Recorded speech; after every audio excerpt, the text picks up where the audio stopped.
जय श्री बालाजी। प्रिय दर्शकों, आज हम जानेंगे ऊप छठ के बारे में। ऊप छठ का व्रत कब किया जाता है, क्यों किया जाता है, कैसे करना चाहिए और इस व्रत की विधि क्या है और इस व्रत की कथा क्या है। तो प्रिय दर्शकों, जानते हैं ऊप छठ का व्रत भाद्रपद महीने के कृष्ण पक्ष की षष्ठमी तिथि को किया जाता है और इस व्रत को हम ऊप छठ, चंदन षष्ठी, चन्ना छठ, चांद छठ, हल चंदन षष्ठी के नाम से जानते हैं। ऊप छठ का व्रत रखने वाली महिलाएं और कुंवारी लड़कियां सूर्यास्त के बाद से चंद्रोदय तक खड़े रहकर पौराणिक कथाओं का श्रवण करती है। प्रिय दर्शकों, ऊप छठ के दिन मंदिर में भगवान की पूजा की जाती है। चांद निकलने पर चांद को अर्घ्य दिया जाता है, उसके बाद ही व्रत खोला जाता है। सूर्यास्त के बाद से लेकर चांद के उदय होने तक खड़े रहते हैं, इसलिए इसको ऊप छठ कहते हैं।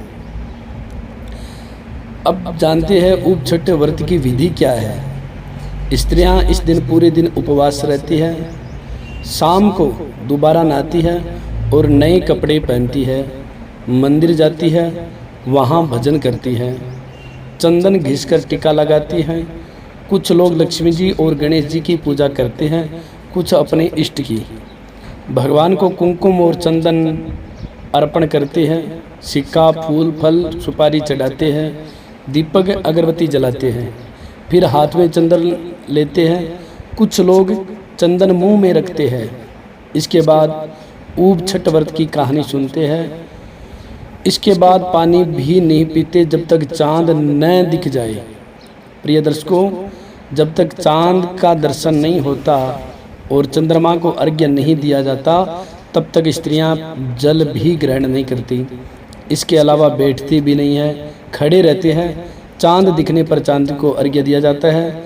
चांद को जल के छींटे देकर कुमकुम, चंदन, मौली, अक्षत चढ़ाती है, भोग अर्पित करते हैं। जल कलश से जल चढ़ाए, एक जगह खड़े होकर परिक्रमा करें। अर्घ्य देने के बाद व्रत खोला जाता है। प्रिय दर्शकों, प्राचीन काल में एक ग्वालिन थी। उसका प्रसव काल अत्यंत निकट था। एक ओर वह प्रसव से व्याकुल थी तो दूसरी ओर उसका मन दूध दही बेचने में लगा हुआ था। उसने सोचा कि यदि प्रसव हो गया तो दूध दही यूं ही पड़ा रह जाएगा। यह सोचकर उसने दूध दही के घड़े सिर पर रखे और बेचने के लिए चल दी। किंतु कुछ दूर पहुंचने पर उसे असहनीय प्रसव पीड़ा हुई। वह एक पेड़ के ओट में चली गई और वहां एक बच्चे को जन्म दिया। वह बच्चे को वहीं छोड़कर पास के गांव में दूध दही बेचने चली गई। संयोग से उस दिन हल षष्ठी थी। गाय भैंस के मिश्रित दूध को केवल भैंस का दूध बताकर उसने सीधे साधे गांव वालों में बेच दिया। उधर जिस पेड़ के नीचे उसने बच्चे को छोड़ा था, उसके समीप ही खेत में एक किसान हल जोत रहा था। अचानक उसके बैल भड़क उठे और हल का फल शरीर में घुसने से वह बालक मर गया। इस घटना से किसान बहुत दुखी हुआ, फिर भी उसने हिम्मत और धैर्य से काम लिया।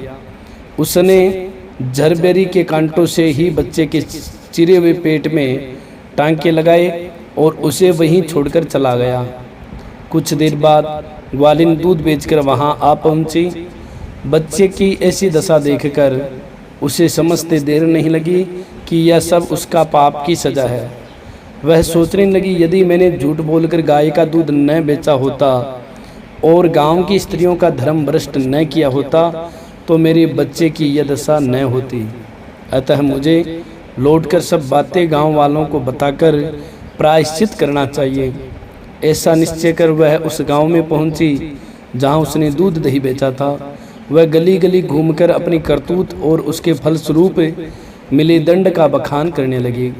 तब स्त्रियां ने स्वधर्म रक्षार्थ और उस पर रहम खाकर उसे क्षमा कर दिया और आशीर्वाद दिया। बहुत से स्त्रियों द्वारा आशीर्वाद लेकर वह पुनः जरबेरी के नीचे पहुंची तो यह देखकर आश्चर्यचकित रह गई कि वहाँ उसका पुत्र जीवित अवस्था में पड़ा है, तभी उसने स्वार्थ के लिए झूठ बोलने को ब्रह्म हत्या के समान समझा और कभी झूठ न बोलने का प्रण कर लिया। प्रिय दर्शकों, अगर आप सभी को यह कथा अच्छी लगी हो तो आप इस वीडियो को ज़्यादा से ज़्यादा शेयर अवश्य करें। हमारे से जुड़े रहने के लिए हमारे चैनल को ज़रूर सब्सक्राइब करें। प्रिय दर्शकों, सनातन धर्म में जितने भी व्रत त्यौहार होते हैं, उन सभी व्रत त्योहारों की कथा, उन सभी व्रत त्योहारों के मुहूर्त इस रामदूत एस्ट्रो चैनल पर अपलोड किए जाते हैं। तो आप सभी से पुनः निवेदन किया जाता है कि आप हमारे से जुड़े रहने के लिए हमारे चैनल को ज़रूर सब्सक्राइब करें। जय श्री बालाजी, जय श्री राधे।